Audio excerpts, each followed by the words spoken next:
Ok, alors on est toujours dans le Parashat Ba'alotecha, dans le Zohar, Kadosh. Donc dans le Matomik de Vache, on est arrivé à la page Taf même. Et dans le Dapus Yashan, c'est Kouf Memtet Amoudal. Hier, on a vu une idée que au moment où les Bnei Israël sont sortis d'Égypte, il y avait un grand dîme qui s'est abattu contre les Mitzrim.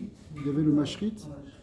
Le Zohar a répondu à plusieurs questions. Qu'est-ce que ça veut dire si c'était Hachem, etc. On a vu que c'était l'essence divine qui devait se révéler. En même temps, c'était un grand recette pour les Bnei Israël. Et en fait, c'était ça le but, c'est qu'il y ait cette révélation de la Tzmout, du Or En Sof qui se fasse parmi les Bnei Israël. Et ça se faisait en même temps en brisant la clipa des Bechorot de Mitzrayim. Alors, la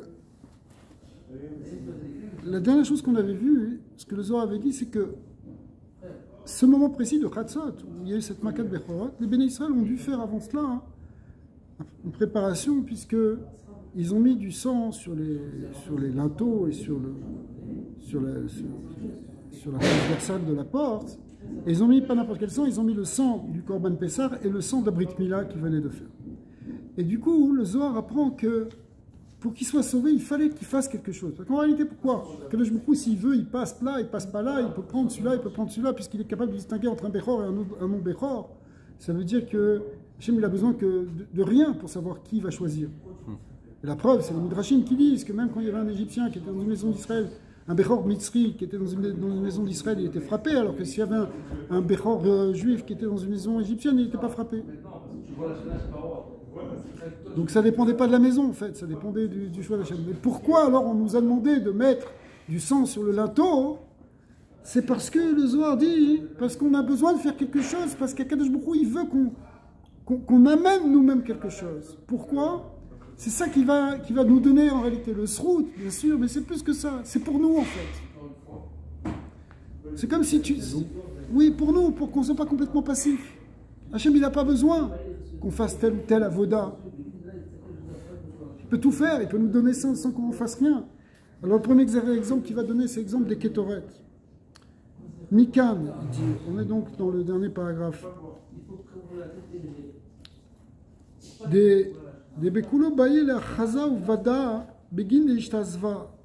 Il faut que dans toute chose, on fasse une avoda pour être sauvé.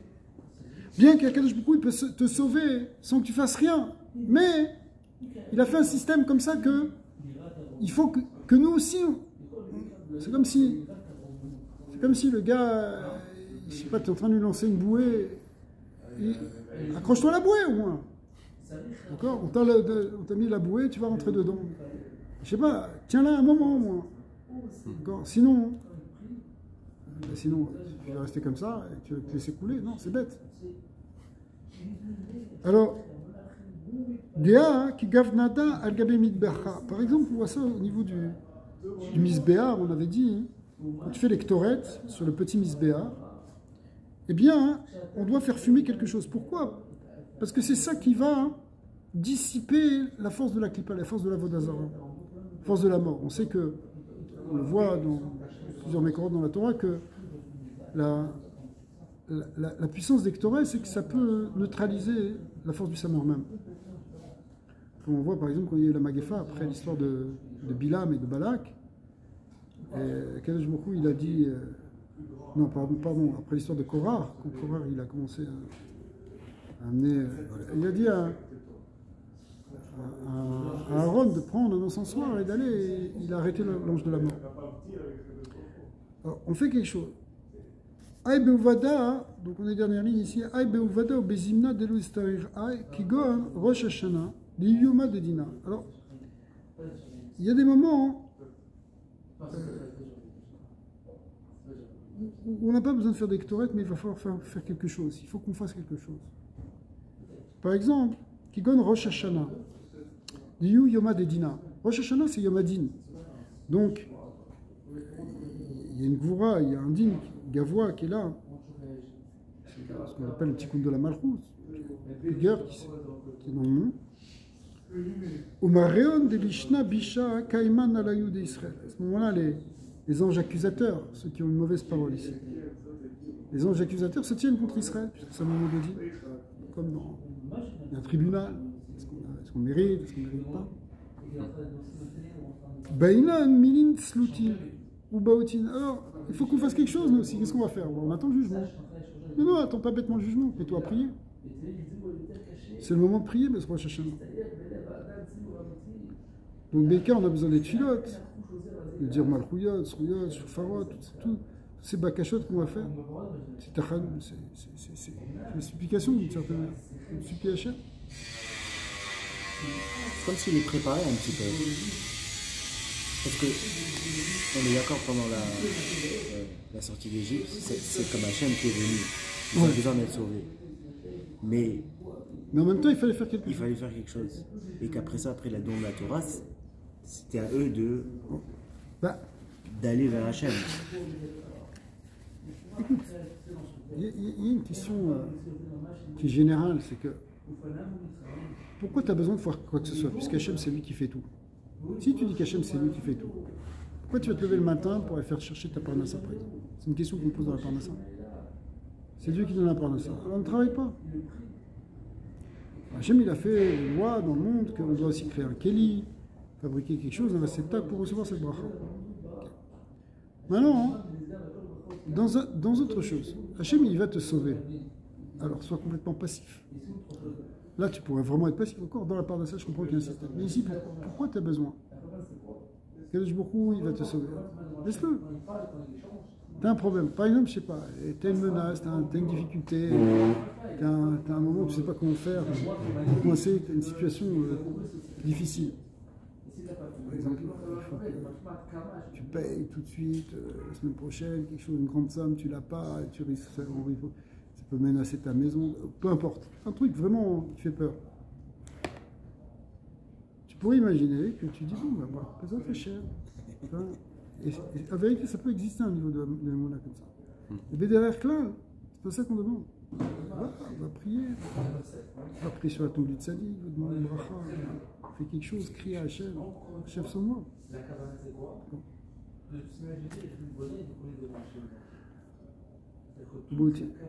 Au Baïna, la Chaza ou Vada, il faut faire rencontrer, il faut essayer de montrer quelque chose. Fais de tzedaka, bouge-toi. Engage-toi dans quelque chose, dans une mitzvah. Prends sur toi la mitzvah de manger cachère. De faire une fille. Kemad ou Kimna, comme ça a déjà été expliqué. Veitnam, ça a été dit.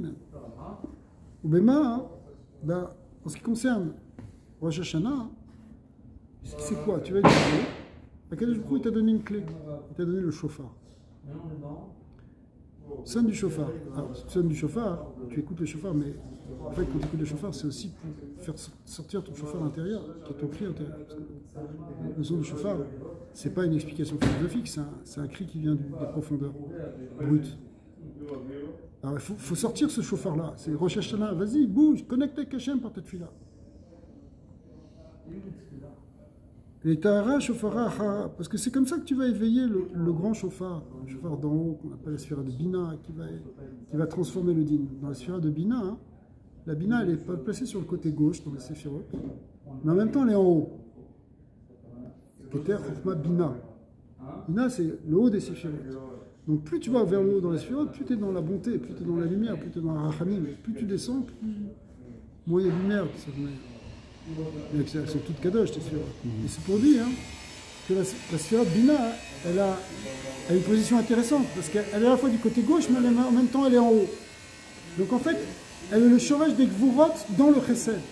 Donc si tu éveilles la Bina, tu éveilles en fait ce qu'on appelle le mituk gvurot.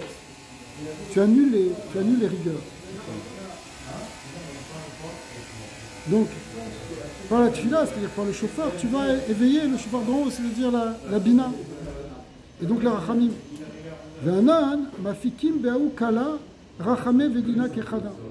Et donc par ce col, le col à chauffard, en fait,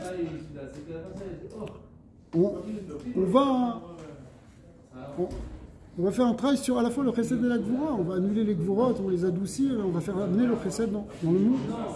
Kuloke de kayaout comme il faut. Comme la sphira de Bina, qui est le chauffard d'en haut, eh bien, elle amène à la fois le chesed et le din. Parce que c'est le côté gauche, donc c'est aussi les rigueurs, mais en même temps c'est le chesed. Un peu comme, pour prendre un exemple. comme si tu vas amener une certaine discipline à un enfant.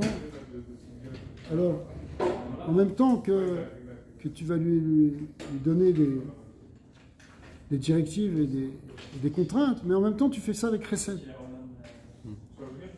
C'est par amour que ça vient. La sphère de Bina, elle représente ça. C'est une rahmanout, c'est une bonté, hein, mais qui se traduit aussi par une certaine autorité. La bonté pure, où on donne gratuitement, etc., ça existe. Et ça, c'est plus du côté droit, du côté de Rahman, du côté de Chesed. Le côté de la Rahmanout de Bina, hein, elle représente une Rahmanout avec une certaine rigueur, qui est une très bonne Rahmanout, parce que ça aide plus à se construire. C'est pour ça que la Bina, hein, elle est la source de ce qu'on appelle les Yémé à Binyan. Bina et Binyan, c'est la même chose. Bina qui veut dire intelligence, mais c'est le même racine que Bonnet. Bonnet qui construit. Parce que si tu veux construire une personne, il faut aussi que tu lui donnes des limites, il faut aussi que tu lui donnes une structure. Si tu laisses complètement, vas-y, fais ce que tu veux, tout est permis, tout est possible, avec l'amour, etc., ça ne construit pas la personne. Ça ne construit pas parce qu'elle reste passive. Mais si tu dis, regarde, j'attends ça de toi aussi, avec amour, avec gentillesse, c'est comme ça qu'on doit éduquer nos enfants. On doit donner à la fois de l'amour, mais en même temps une structure, certaines limites, une certaine autorité en fait. Donc il faut éveiller ça pour que ça vienne en même temps. Même à Rosh Hashanah, on est Yom Hadin. C'est quoi Yom Hadin? Alors on attend, combien d'années de prison on va prendre? C'est pas ça. Quel va être le verdict? C'est pas ça, on a expliqué à un niveau, à un niveau plus profond, qu'est-ce que dans les Shurim sur Rosh Hashanah, que Rosh Hashanah en réalité c'est une espèce de mise en valeur, de mise en lumière de ce que tu es à ce moment-là. Le jugement en réalité c'est qui je suis, qu'est-ce que je suis. Il n'y a pas un tribunal véritablement qui te dit voilà, tu vas à la droite, tu vas à la gauche, c'est une image. En réalité, c'est un moment de prise de conscience, un moment propice, qui est dans l'univers, qu'on vit dans les mitzvot et dans la Torah, hein, de mise en lumière de notre être. Et suivant comment on est, c'est ça qui détermine ce qui va venir. Un moment clé, ça détermine. C'est pour ça que, par la avoda des Asarayim et Tchouva, hein, on peut essayer d'orienter notre être vers une certaine direction.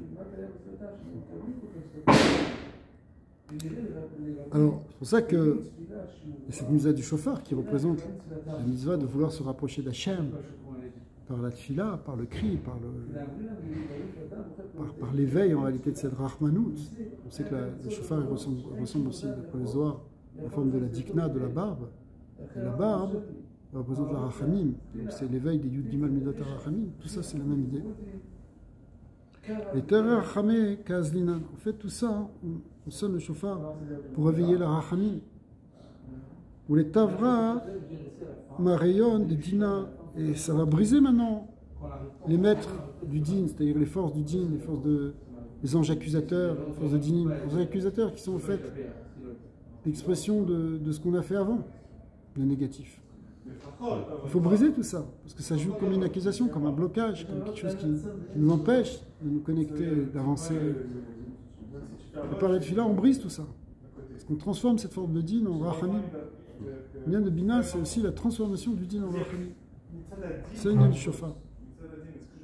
Donc les Tavra, les rayons des Dina, les Loïchletou Yama, à ce moment-là, ils ne peuvent plus avoir de force ce jour-là. S'ils n'ont plus de force ce jour-là, on est sauvé. Mais quand lorsque les bontés s'éveillent,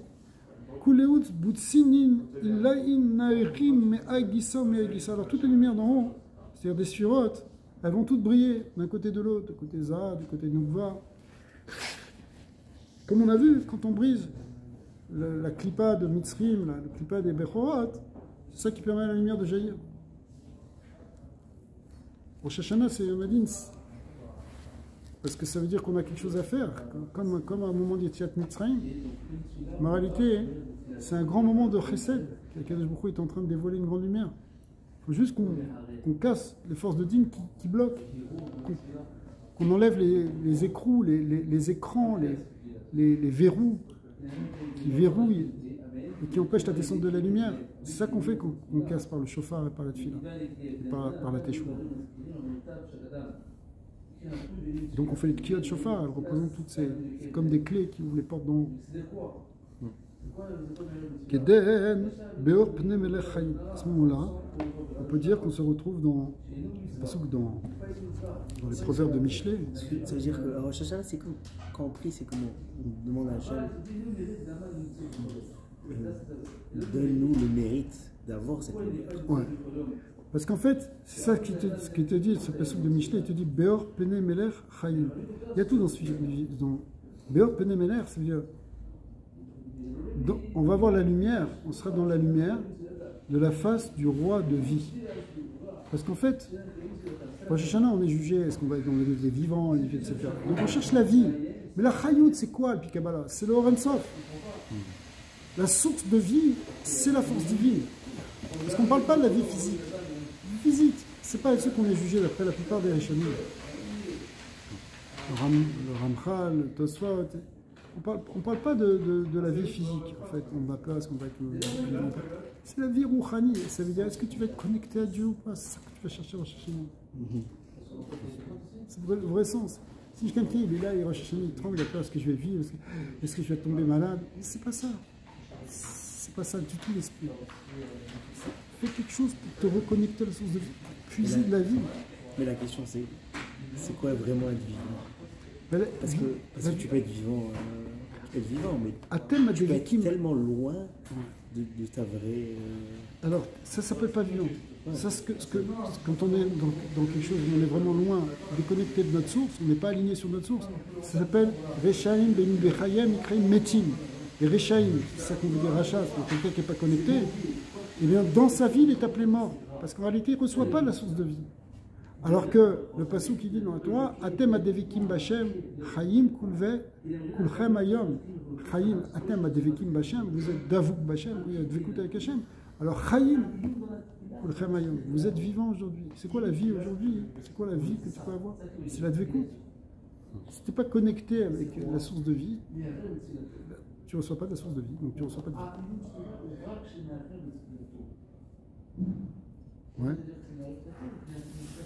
Donc on voit ici, c'est intéressant que le Zohar avait cette transition où il est passé de Yetziat Mitzrayim à Rosh Hashanah, et finalement il te dit que c'est le même processus. Ben, on faisait le processus avec le dam qu'on a mis, et l'autre on a fait le processus avec le chauffard. Mais dans la même chose, c'est pour casser la clipa qui permet la vie, qui permet le dévoilement de la lumière. Même comme à Pessah, au moment de Makat Bechorot, on a cassé la clipa de Mitzrayim, on a reçu la lumière divine. Et bien, de même moment où Rosh Hashanah, on va recevoir la lumière de vie, au moment où on peut briser les dynimes par le cri du chauffard. Tachazé, on est en bas de la page Tav Mem Aleph. Tachazé, viens regarde, Beshata Dekana, Itkavan Ladlaka Boutinin Letata. Lorsque le Kohen, on parle ici du Kohen. Le Kohen, ce qu'on appelle Kohen Atarton, c'est-à-dire les tatas, c'est-à-dire Kohen dans le Beth Amikdash, un homme Kohen, Kohen Gadol, un Kohen. Il vient en fait pour allumer les nérotes. Après tout, c'est ça le sujet de la paracha, on n'est pas encore trop parlé. Be'alotecha est un nérote. Qu'est-ce qui se passe? Ve'ava, donc le Kohen, il venait allumer les nérotes. Ve'ava karif, ketoret bousmin, be'ushata, et qu'il emmenait au même moment, ça se faisait au même moment. On va prendre dans la paracha de cette semaine, au même moment que, peut-être c'est fermé là, ce côté-là, qu'au même moment il devait amener l'Ektoret, Keden, Boutsinin, Ilaïm, Naharim. Alors, en même temps que lui il allumait les lumières au bas, eh bien, ça allumait aussi les lumières en haut. Ouais. Ça allumait aussi les lumières d'en haut. Vite katar kulo kachada. Et grâce à cela, toutes les sphirotes s'attachaient les unes aux autres. Il y a un principe aussi, ce qu'on appelle les Yehoud ici, les Yehoudim, des sphirotes. Zérin un peu les Nouva qui doivent être unifiés. C'est-à-dire que Quand un Kohen en bas, il fait une avoda, hein, la même chose en haut, ça fait la avoda. Quand il allume les nérotes, en fait, il unifie les sphirotes, il permet aux sphirotes de briller.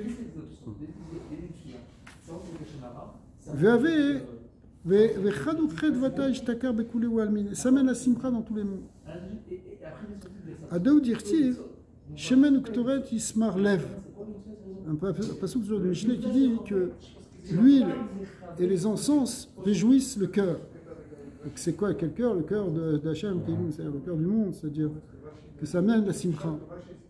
C'est quoi la simcha? C'est justement que la lumière puisse passer. C'est ça que veut dire Be'alotecha. Donc en réalité, tout ça c'est une introduction pour nous dire qu'il faut qu'on fasse quelque chose nous en bas. Le Kohen lui-même, qu'est-ce qu'il fait? Il allume les nérotes, il fait un rituel. Nous, on peut faire le shofar, Rosh Hashanah, on peut faire le Dam Pessah, on peut faire les Ktoret, il y a beaucoup de choses qu'on peut faire. Mais ça permet de mettre en mouvement les unions des séphirotes qui permettent la simcha et le shefa du descendre de son nom.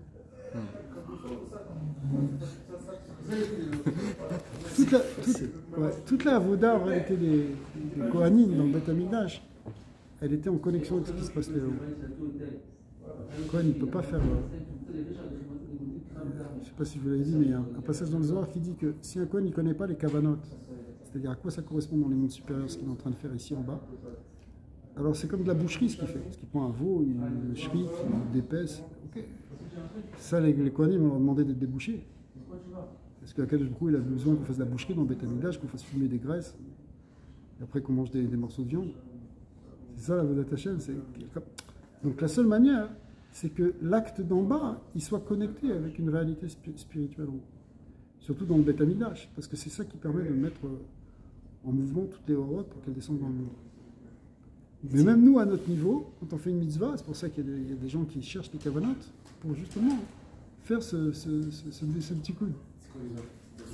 Les simcha, Mazel Tov, Mazel Tov. Merci. Merci, si Dieu veut, Bezat Hashem. Ok. Alors, on peut continuer un petit peu. On va vite. On va parler maintenant de l'élève de Rabbi Shimon Bar Yochai, 3 grands élèves, qui s'appelaient Rabbi Elazar. Rabbi Elazar, c'était son fils. Rabbi Yossé, Rabbi Yitzhak. Avou Azle Beocha. Ils étaient en chemin. Pagou Beinun Touré Cardo. Et ils sont arrivés à un moment dans les montagnes de ce qu'on appelle Haré Ararat. Ad Deavu Azle Zakov Enoy Rabbi Elazar. Ils étaient en train de marcher, tout d'un coup il a levé les yeux, Rabbi Elazar. Et Vechame Inun Touré Ramae. Il a vu ces grandes montagnes là, au loin qui étaient en train de se dessiner. Cette chaîne de montagnes de Turquie en fait, qui vont jusque là. Il les a vues, elles étaient sombres, impressionnantes, elles inspiraient la peur. Amar Rabbi Elazar, les Inun Chavraya. Rabbi Elazar, il a dit à ses montagnes des ténèbres. Alors, il a dit à ses Chavérim, Amar Rabbi Elazar, les Chavérim, il leur a dit, il a dit, si mon père il était là, parce que c'était déjà. Enfin, il n'était pas là en tout cas. Si mon père il était là, on n'aurait pas peur. Le père, ça c'est. C'est le père de Rabbi Elazar. Parce qu'ils sont trois Chavérim. C'est qui le père de Rabbi Elazar? Rabbi Shimon Bar Yochai. Son fils c'est Rabbi Elazar, Rabbi Shimon. Et donc il était avec Rabbi Yitzhak et Rabbi Yossé. Il a vu ces montagnes qui inspiraient la peur. Des fois tu vois, c'est sombre, ça fait peur. Et il a dit, mais si mon père était là, on n'aurait pas eu peur. Aval Kevan de Anan Talata, il a dit, étant donné quand même qu'on est 3, et que normalement, les mazikines, ils ne peuvent pas se dévoiler quand il y a 3 personnes. Les mazikines, les démons, les choses, ils ont peur, ils n'attaquent pas. Ou Milin de Horaïta Benena, et en plus on dit des livrets Torah, donc on est protégé. Dina Acha Lo Ishtakar, alors le din, il ne peut pas se trouver ici, donc il ne faut pas avoir peur les uns. Ne vous inquiétez pas, on est 3, on a des livrets Torah, c'est ce qu'il aura dit. Comme nous ici. Bata Rabbi Elazar, il a donc commencé un voir Torah. Et il a dit, Ve'amar Ktiv, c'est écrit au sujet du Maboul, Vatanar Ateva Bechodesh Hashevi, que la Teva s'est posée le 7e mois à l'arrière Ararat, sur les montagnes de Ararat, cette chaîne de montagnes. Ok, alors ça a l'air d'être bon, ok, une histoire, elle s'est posée là-bas. Ok, il fallait bien ça qu'on sache. Non, il dit comme ça. Kamachavi milin de oraiso. Quelles sont chères les paroles de la Torah. De bechol mila ou mila et trazinilaï. Parce que dans chaque mot, il y a des grands secrets. Je raisa kuloïla ikre. Et la Torah, elle est toute suprême. Kuloïla.